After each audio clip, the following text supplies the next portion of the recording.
President-elect of the National Association of Resident Doctors is Dr. Chinaka Ugochukwu. You're welcome to Sunrise Daily. Thank you.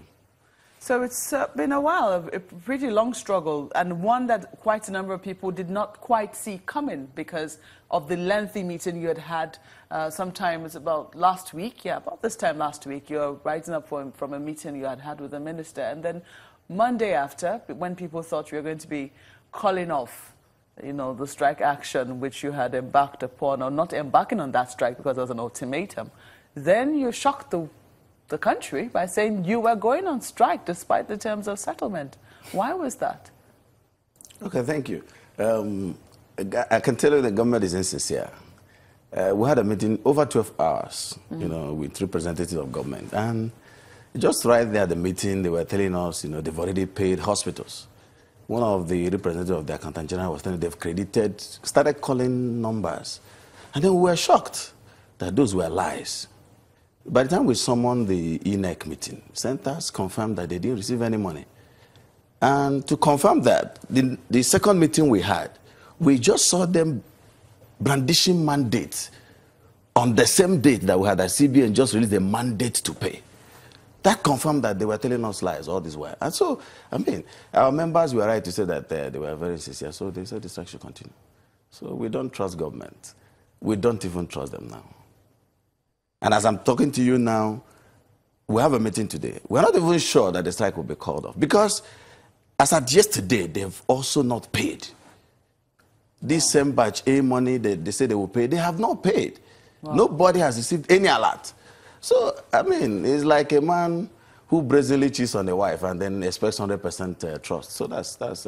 Well, according to them, they said that usually when they start negotiations, there's usually that room for, to continue negotiations until we are satisfied before, usually the parties would not take any action. Until the negotiations are over. It is when we are not agreed on any terms, that's when the parties can decide to go on a strike. Shouldn't you have maybe extended your ultimatum, for instance? Extended. We complied with all the conditions, necessary conditions to embark on the strike. By the way, this is not an... No, they agree. They concede that. They say, unlike ASU, they said that NARD actually complied with all the technical requirements to go on a strike. But then they also say that when they have started negotiations, because they have started negotiations before you declared that strike action, mind you.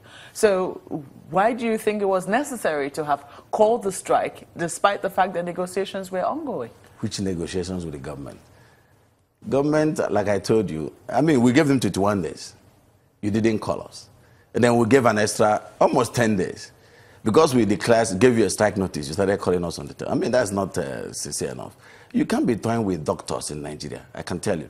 The same people, to show you the level of insincerity, the same people who said they called, we should go on strike, they called us for a meeting, and then they went to industrial court for expert motion to, restrain us from embarking on the strike. We've already embarked. So government has not demonstrated sincerity, I can tell you, in this issue of negotiation. This is what we call acute and chronic problem.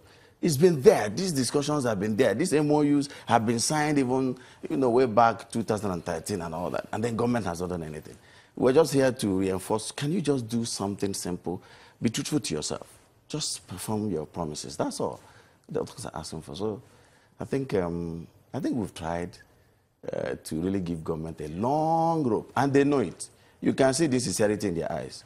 If you were there in the meeting, if you had covered the meeting, from one person to the other, you will see it's very obvious that government had decided to, decimate health practice in Nigeria. It is interesting because the Minister for Labour is a doctor himself. Respected.